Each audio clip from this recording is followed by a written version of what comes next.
Hello, friends. Welcome back to another edition of the Lovecast with Jamal podcast. You're listening to episode 179. We're going to call this one, Is Money Spiritual? I have a conversation with Dr. Amanda Barrientez on the podcast today. She's a really just gifted healer in the world, and she's actually a lot of the work that she does in the world is healing our relationship with money. And I had several months ago, I had just a fantastic conversation with Dr. Amanda, and I wanted to bring it to you today. I know that you'll get a lot out of it. There's a lot to be discovered in this regard. Obviously, I wrote a book in 2019 called Living for a Living, as you may remember, or some of you who are listening to this podcast may have read that book, and it goes along the line. A lot of the themes that we discuss in this podcast are definitely, talked about in the book, but Dr. Amanda just has a way and a perspective with this subject that is just very unique and important. And I just felt that this was an important conversation to bring to you. So I won't share a whole lot here. I'm just going to introduce my conversation with Dr. Amanda here in just a moment. But before I get to that, it's at the time of this recording, we are approaching the end of February. And it is really amazing when you think about it, how quickly, obviously if we're focused on the present, then our life is full and life feels so very fulfilling. But for a lot of us, life and time, it seems to get away from us, and we're already almost to the end of the first quarter, right? We'll be into March, and we're wrapping up the first quarter of the year already. Isn't that crazy? And I want to encourage you, if you're listening to this show, there's a reason you're here. Maybe we've been connected for a while. Maybe you've been a listener to the show for a while.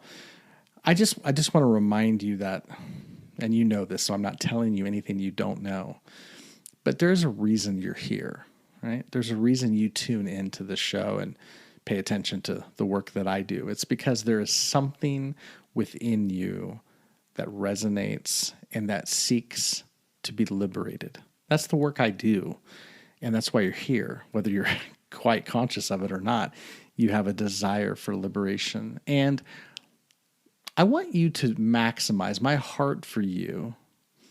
Whoever you are listening to this, I do have a heart for you. And the heart for you is that you would maximize and understand that your life is the greatest asset and the greatest gift that you possess. There is nothing, I don't care how much money you have in the bank, how many assets or resources you may have, houses and cars, and the greatest asset you possess, even more than your relationships and your family, is yourself. You are the X factor here, because without you, none of it matters. And I want you to maximize this gift this year. If you feel like, and obviously I'm biased here, but I'm a life coach and I cannot work with everybody, but I can work with some people. And if you are, it is possible that you might be a part of that group that I am able to work with. I don't know, but I think it's possibly on your end, worth a conversation.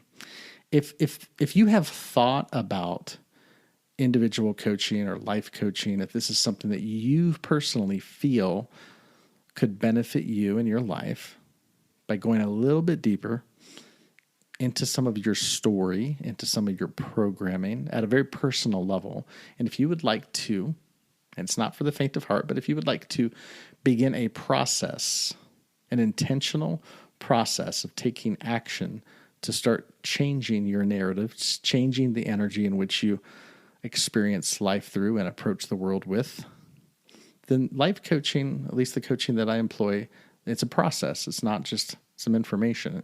We actually start to introduce a daily process that allows you to begin to maximize your life.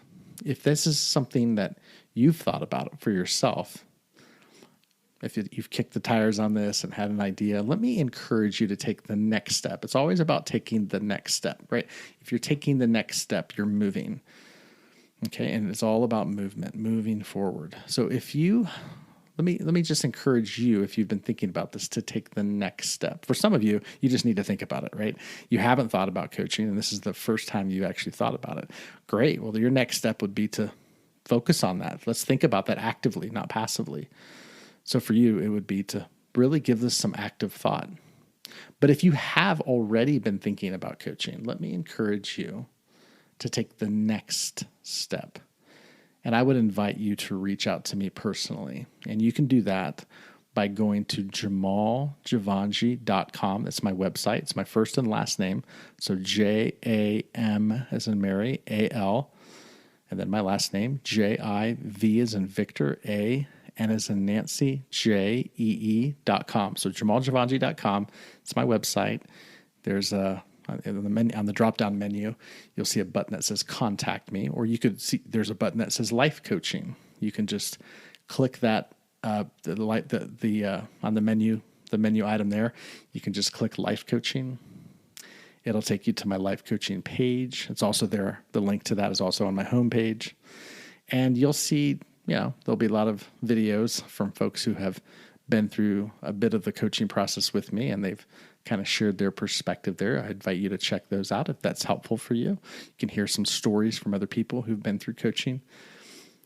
And then there was a button that just says Contact Me. You can click a button that says, yes, I'd like more information, or there's a contact button there, and I would invite you to click that contact button and fill out the form and let me know. And that will come to me, and somebody will be in touch with you about what that looks like to take the next step for you, to have a conversation about whether or not this may be a good fit for you. Okay? So I just wanted to invite you to give that a thought. So with that said, without further ado, let me introduce to you my conversation about the spiritual nature of money with Dr. Amanda Barrientez.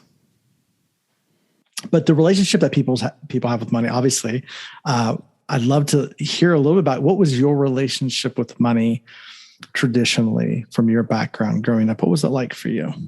Yeah, first I want to say I love what you're saying, because you're speaking my language, because it's always, for me, that's really what NFA Money is about. It's this holistic sense of, am I doing what I love to make money, and what is my relationship to money? And so for me, this all developed from a place of being on food stamps and having a really hard time with money, and also with relationships. And so my, coaching journey started in both of those places. And, my childhood, that's like a long sordid story. And I would say we all get taught really almost always negative things about money, and we're not aware of it, right? So we are like, our brain is awash in negativity about money. Shame, fear, guilt, resentment, jealousy, greed, frustration, embarrassment. I mean, we could say every single emotion gets attached to money. And it starts when we're really young, and we don't know to question everything that we get taught about money when we're kids. And that's where all of our subconscious beliefs come from. And so for me, of course, I got a lot of interesting downloads when I was a kid about money. And then I carried them into my marriage. And I ended up, after 15 years of marriage, having an affair to leave my relationship. And then my next relationship wasn't working out. And so I was on the floor crying one night. And I was looking out at the empty basement because my boyfriend was moving out, and I had 3 kids, and I'm in grad school, and I'm going, oh my God, I don't know where I'm going to live. I'd spent the whole day in the paper on Craigslist looking for houses, and I couldn't afford anything. And I was like terrified, and I was already on food stamps, and I had no credit. Like, it was like I was stuck. And so I remember just crying, and I sat up and I was scanning my life history, and I thought, what's the common denominator here? It's me. Like, I'm the problem. And so in that moment, I decided I'm willing to do whatever it takes to figure out how to have a better relationship and make more money. And at the time, it was really relationship based, because I saw most of my problems being relationship problems. And so I started listening to podcasts, and all the podcasts I listened to were by coach type people. And it started to really work. And I thought, well, what if instead of being a professor, which I was on track for, and there was a lot of stress in the academic world, world, I thought, what if I take the leap and build a business and be a coach, because I can do all the things I love and get paid for that instead of doing a lot of the stuff in academia that I wasn't enjoying. And so I went for it and I took that leap. And in that first year, I went 6 figures. And now I love teaching people all the things I did to switch from that really, dark place of survival and fear into going like, oh, you can manufacture money when you know how to have a powerful money mindset. I call it the NFA money mindset. So good. So good. And I love what you're saying there. I think it's interesting that you even talk about relationships, because my experience has been money is a mirror of, number one, the relationship that we have with, it's been my experience. This is a relationship I have with myself. It's a mirror of that. But then my relationships with other people are also a mirror of the relationship I have with myself. And so money tells that story, whatever that is. And so it's interesting when the energy around how do I perceive life? Do I perceive it as not enough? So for years, I was not enough as a person. I never felt like I measured up. Money told that story, not enough, because I was programmed with that constant sense of money is really important. There's not enough of it. You can work really hard and still not have enough of it. So always short. That was my experience until that energetic association with money shifted. So it's really, really powerful. I would like to ask you a little bit about something you call competing commitments in relationship to money and our relationship with money. What are competing commitments and how does it impact our financial life? Yeah, it's so many of the things you're saying I want to talk about. I love this conversation because you're right. We have a relationship with money. And the reason I love to work with money is because it's an outer reflection of your inner world, just like who you attract to you in relationships just that, right? is. Totally. Just that right there will change the dynamic if somebody could just hear that. Yeah. Right? Yeah. So, I always say this, and if you live by this, like everyone listening, write this down and live by this, your whole life will change forever. Your outer world is a reflection of your inner world. So if you don't like what you're getting on the inside, you've got to change on the outside, you've got to change what's on the inside. Right. So outer world, money, relationships, all the things you see in your outer world are what's going on inside of you. So the easiest way to change it is just to start working on yourself inside. Right. So it's like that inner mindset work. And 100%. So, when we think about competing commitments, I came up with this term because all the people I was working with, I kept seeing patterns over and over and over again of these same things. And, it's that inner battle. And I was really curious, like, what is going on here? People who are highly driven and say they want these things and are taking action aren't getting what they want.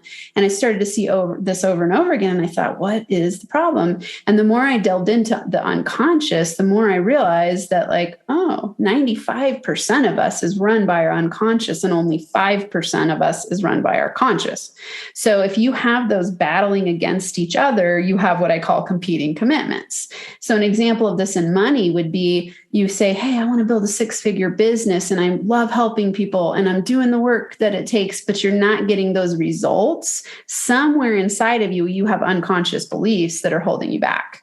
And so getting to the root of those is what helps you unlock your potential and be able to then be in alignment so that you can say what you want and get what you want. So good. So good. Can you give a tangible example of 2 competing commitments that a person may hold simultaneously? Absolutely. So we could say, let's say in money, we could go, I hear people say this all the time. I love money and I want to be financially free. So that's the conscious belief, where the unconscious belief, let's say you grew up, for me, it started with growing up in a really religious household, like a fundamentalist religious household. And so the belief was like, money is the root of all evil, right? On top of it, women aren't supposed to be the breadwinners. So, and they're not supposed to even work really. So I was taught those 2 things, and women aren't powerful moneymakers, right? They're not supposed to be. That's actually sinning. So those were the beliefs I grew up with, while simultaneously I had, this high drive and an intellectual curiosity and wanted to be making a difference in the world. And so those 2, those are competing commitments that show up. So until I figured that out, and I started with writing a money story and started to understand what are some of the things that happened when I was a kid that I observed and experienced and was told that started to shape my money beliefs. And the cool thing is once you start to understand what those are, you can shift them and then you can recreate your reality and rewrite your money story. I love what you're saying. So good. So good. And I come from a religious background myself, and that's a lot of the angle. A lot of the folks who listen to this podcast are folks who are deconstructing in many ways some of those paradigms. And a big one that people have is, if you really are about service, if you really care about serving other people and helping other people, you can't really have a quote unquote business around it, because that takes away, that's actually a contradictory message, because if you really care, it will be for free. You'll just serve with no strings attached. No, there's nothing for you in the mix. Can you speak to that a little bit? Yeah. Yeah. So this comes up a lot with heart-centered, service-oriented people. They go, it's not spiritual to make money, right? Like that's the belief. It's not spiritual to make money, or money's not spiritual even, right? It was really interesting. He says, I was running a mastermind one day, and I almost always start with a meditation. And I started with this money meditation. And at the end of it, I always ask for people, like, how do you feel? Like, what's going on? And someone was like, my first response was like, we can't do a meditation about money. And we had that conversation. They're like, wow, I've never really thought of money as spiritual. And I felt the conflict within myself. And so the issue with this is that money is it's really a neutral tool. The meaning we associate to money is what gives it its charge. And, ultimately I go, hey, the more money you have, the bigger impact you can make. And I often think Mark Twain said, not the root, we can say the root of money is the root of all evil. He says poverty is the root of all evil, right? It's like, if you think about the struggle for money, we can't help anyone when we're struggling for money. Right. It's the lust for money, the idea that money, I don't have it, I need it. Yeah. I love it. And that's poverty. That is the poverty mindset. Right. Yeah. That is the root.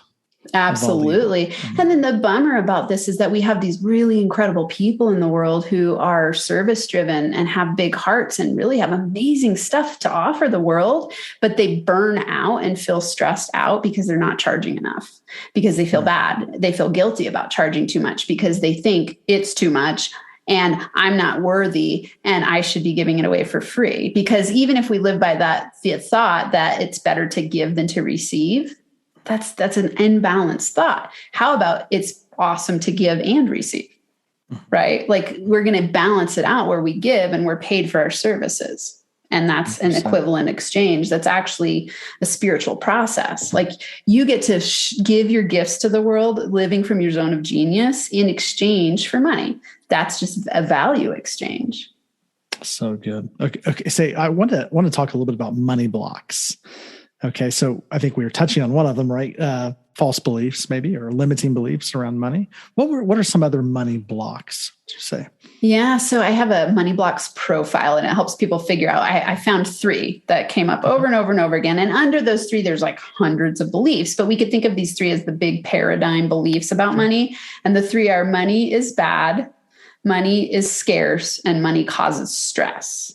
And you might have all 3 of these. You might have one that lasts a lot of your life and then you shift to another one. Or you might have a new event happen in your life and it makes you go back to one of them. You're going to keep uncovering money blocks over and over and over again because of our unconscious being like layered, right? It's almost like an onion. I think of it like we unblock one layer and then we break through that and we start going along and then we hit another one.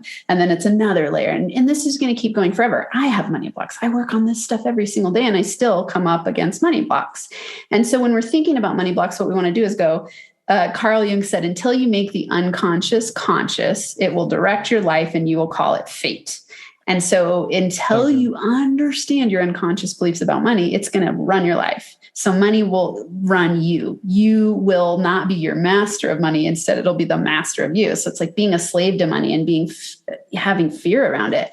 And so in these money blocks, we want to start questioning ourselves and going, do I believe money is bad? What do I believe about money?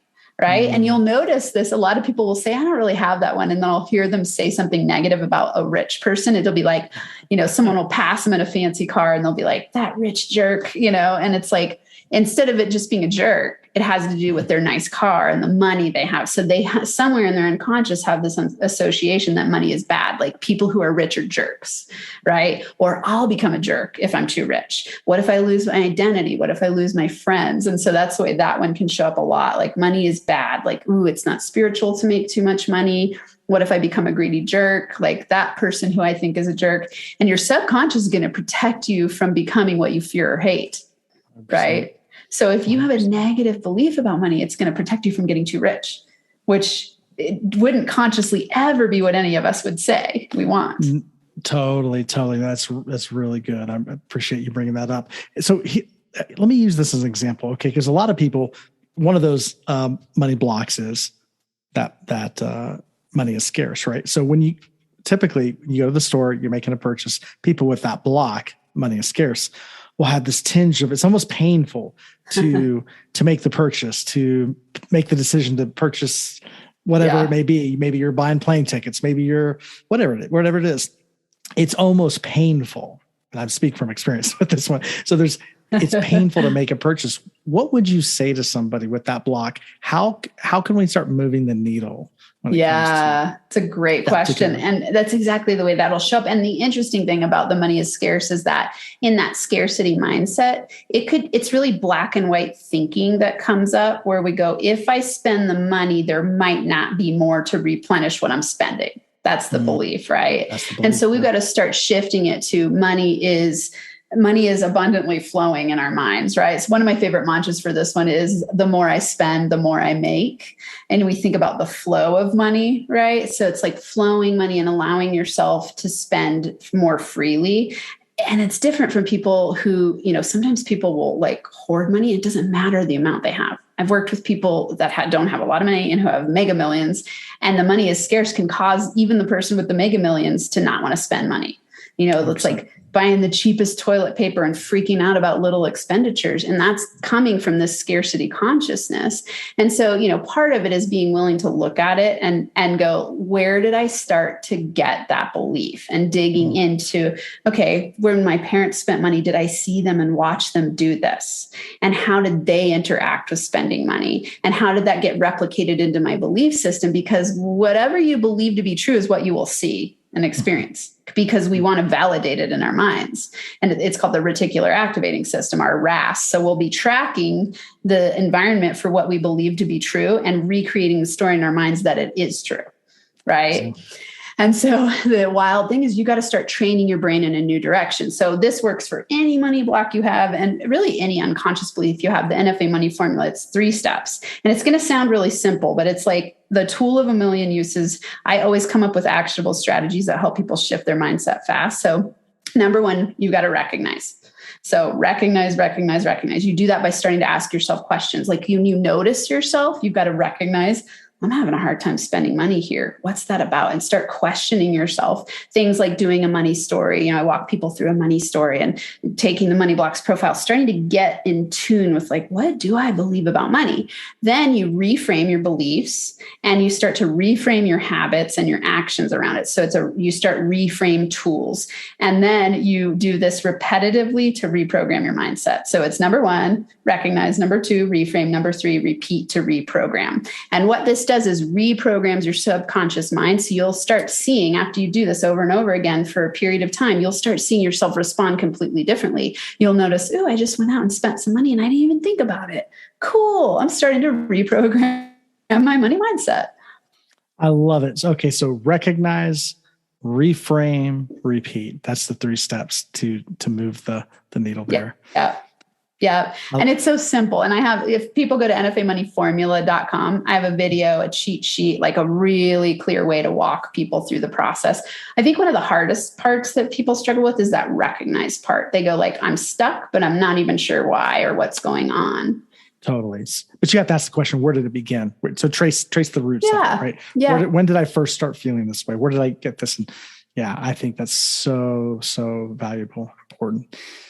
Dr. Amanda, where can people get a hold of you? You mentioned your website. What is it again? Yeah, so if I'm all things NFA Money. If they type into Google NFA Money, you'll see LinkedIn, Instagram, YouTube. I release videos every week on YouTube, so lots of free stuff there. And then if they want the NFA Money formula, just go to nfamoneyformula.com. Free cheat sheet and video. And then the Money Blocks profile is moneyblocksprofile.com, plural for blocks, Money Blocks profile. And that's just a 2-minute quiz that'll tell them their top money block and give them a whole bunch of exercises to work through them. So good. Thank you so much. You're welcome. Appreciate your work. Appreciate you being on the show. Very generous of you. And until next time, guys, thank you so much for listening. Take care.